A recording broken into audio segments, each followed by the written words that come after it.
الحمد لله رب العالمين والصلاة والسلام على سيد المرسلين أما بعد. Allah Tabaraka wa Ta'ala tells us in His glorious book in Surah Al-A'raf chapter 7 in the beginning of verse 142 بعد أعوذ بالله من الشيطان الرجيم بسم الله الرحمن الرحيم وواعدنا موسى 30 ليلة وأتممناها بعشر. And we made an appointment with Moses alayhi salam for 30 nights and perfected them by adding 10. So this verse is telling us that when Allah subhanahu wa ta'ala saved Bani Israel from Pharaoh, and now it's time for them to receive the revelation, the Torah. So Sayyidina Musa had an appointment with Allah Tabaraka wa Ta'ala to come up the mountain, and initially it was 30 days and then it was completed by 40 days to bring Allah's guidance back to Bani Israel and to His people. So Allah Tabaraka wa Ta'ala is the one that set up that appointment.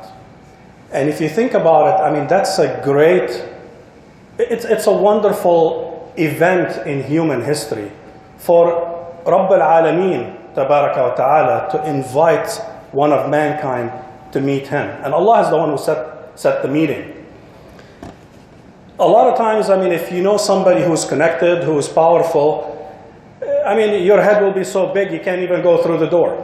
Oh, I know so-and-so, I'm connected. I have his phone number. He told me, anything you want, just give me a call and, I'll help you, right? That's in real life. If you know somebody who's connected or powerful, and, that knowledge gets you, it makes you feel empowered. You feel honored that somebody special recognizes you. So how about it if the one who is recognizing you is Allah Tabaraka wa Ta'ala? I mean, that is a very special occasion.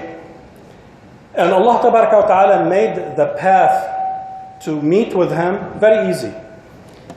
Any believer can have a private meeting with Allah Tabaraka wa Ta'ala. So let me start with an example to kind of get part of that idea, with an example.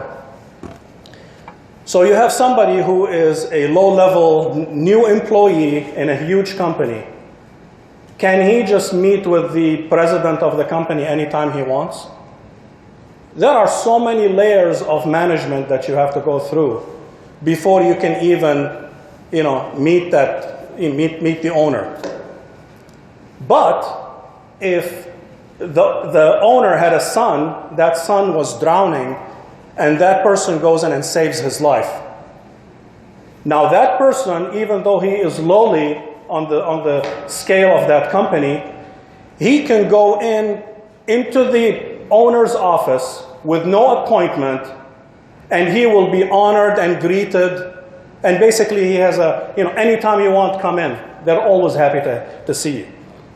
So that deed of saving the owner's son is the one that gave that person that special status that he can come in and meet anytime he wants with no appointment. Now, if you keep that example in mind, that example gives us an idea of the scheduling process. You want to have a private meeting with Allah? Allah tells us in one of the verses on how to schedule that meeting. In Surah Al-Kahf, in the ending of verse 110, and we all know this verse if you read Surah Al-Kahf every Friday. فَمَنْ كَانَ يَرْجُو لِقَاءَ رَبِّهِ فَلْيَعْمَلْ عَمَلًا صَالِحًا وَلَا يُشْرِكْ بِعِبَادَةِ رَبِّهِ أَحَدًا. So whoever would hope in the meeting with his Lord, let him do righteous work and not associate in the worship of his Lord anyone.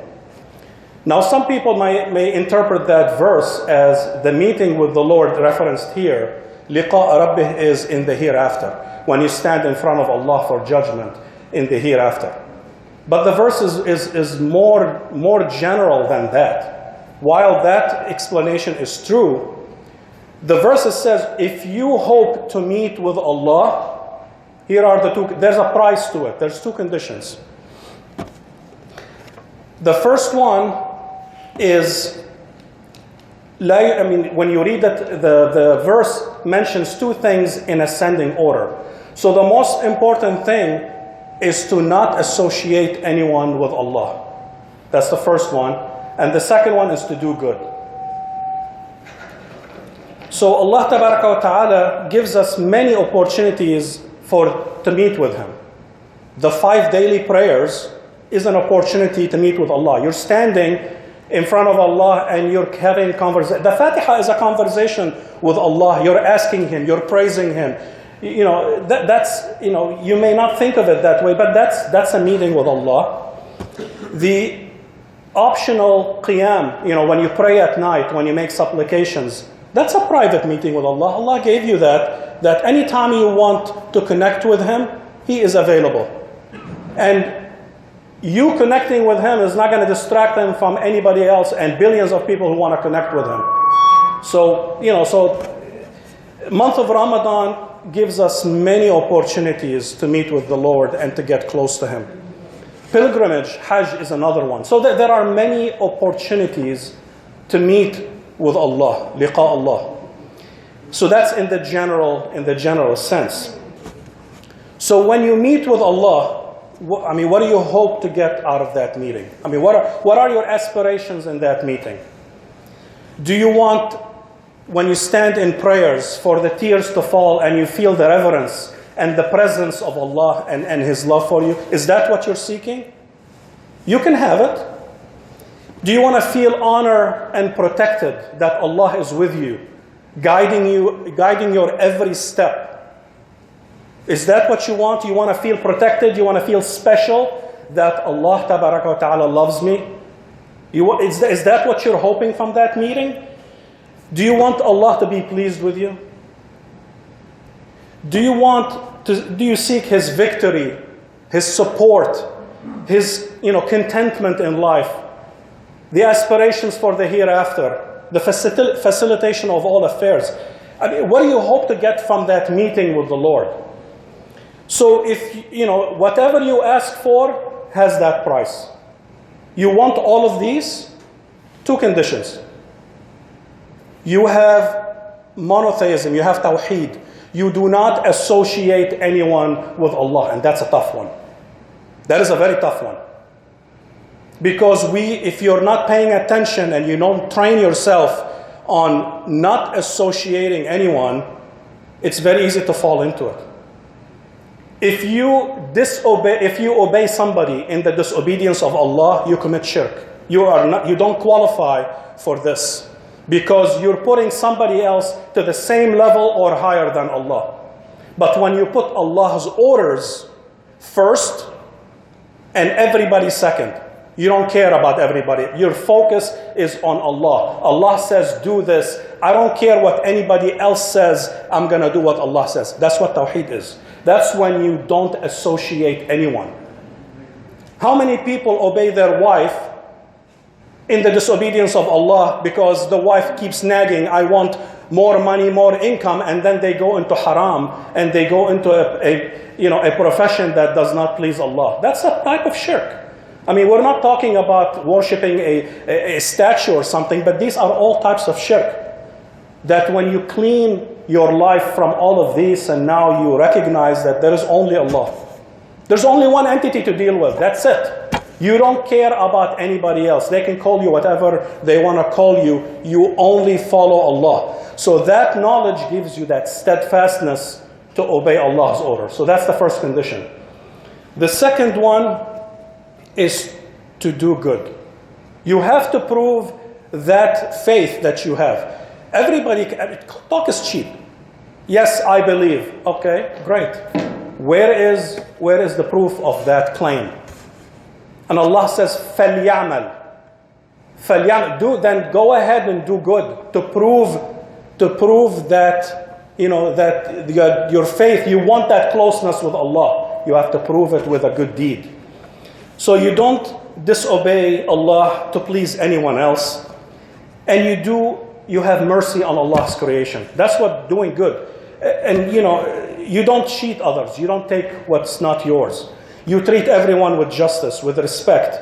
You give good advice. You enjoin good. You forbid evil. You take others by the hand and guide them to Allah. These are all good deeds. And Allah says, فَلْيَعْمَلْ عَمَلًا صَالِحًا. عَمَلًا صَالِحًا is a general term in the verse.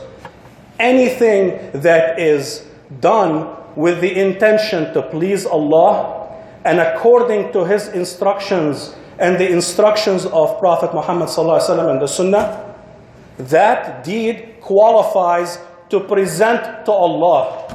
Salihan, yasluh. It is good to prove, it is enough to present in front of Allah. Says, Ya Allah, I did this good deed for your pleasure only, and I don't want any recognition from anybody else. When you do that, that type of deed now gets you that recognition from Allah Tabaraka wa Ta'ala, and you get pulled closer into the inner circle. That's a special circle that not a lot of people can get into. It takes a lot of effort. You put the effort, you can get there. It's not impossible, but you have to put the effort. So Allah Tabaraka wa Ta'ala, you can feed a hungry person. Let's take an example. You can feed a hungry person. That's a good deed. That's a amal salih. That's great. But you help them get a job so they can feed themselves, and you lead them to Allah. That's even a greater deed. So time is, our time in this life is limited. So when you want to do good deeds, go for the big ones. Go for the ones that matter. Yes, I can remove trash from the street. That's the least rewarded action. But is that the best use of your intellect, your capabilities, anything that Allah gave you? So we have to be smart. That's how the Sahaba were. Before they did anything, what is the reward? If I do it, what does that get me? Because they had a palette of things that they can choose from, and they wanted the one that gives them the best outcome. So we have to focus on that and do something big that will get us Allah's recognition. You can build a da'wah tent. That's great. But when you build a university that graduates scholars, that's a great deed. So there are levels of this good deed. So strive for the big ones, because those are the ones that will get you recognition from Allah and His pleasure. So Allah's calendar is always open. Anytime you want to meet with Him, فَمَنْ كَانَ يَرْجُو لِقَاءَ رَبِّهِ, you hope to meet with Allah, you hope to get that close connection, then don't associate anybody with Allah and do a good deed. And if you are in Allah's good graces, then what more can you ask? You've made it. In this life, you've made it. You don't need anything. Allah will make sure that you don't need anything else. Because the closeness to Allah is the most important thing that you can ever get in this life. And if you don't taste it in this life, you're not going to taste it in the hereafter. أقول قولي هذا واستغفر الله لكم فاستغفروه إنه الغفور الرحيم.